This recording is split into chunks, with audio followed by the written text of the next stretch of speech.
चुपे चोरी खेला कहाँ खेला तारू हो, सब कोई के सुतला पहला तारू हो। अरे चुपे चोरी खेला कहाँ खेला तारू हो, सब कोई के सुतला पहला तारू हो।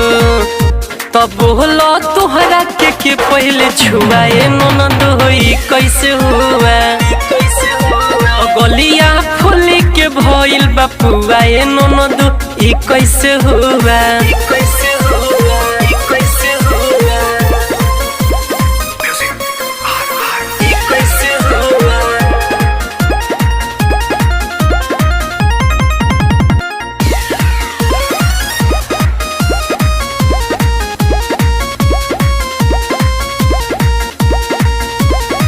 सोइया के साथ नहीं कोई कम परमाइज हो, चुटकी से मिसल बाकी कोइल न जायज हो।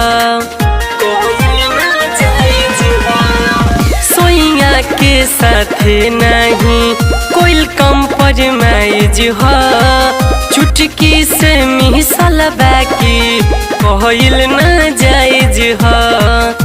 तो ताहर चलत न कोनो ठुआए ननद ई कैसे हुआ, तो गलिया फूली के भइल बापुआ ए ननद ई कैसे हुआ।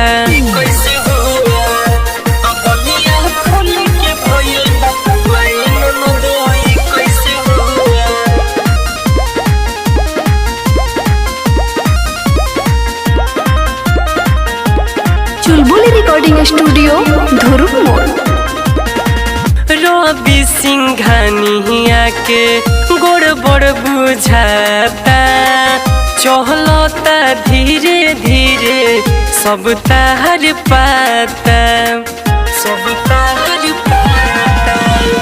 रोहित रतन के गोड़ बड़ बुझाता, चहलता धीरे धीरे सब ताहर पाता।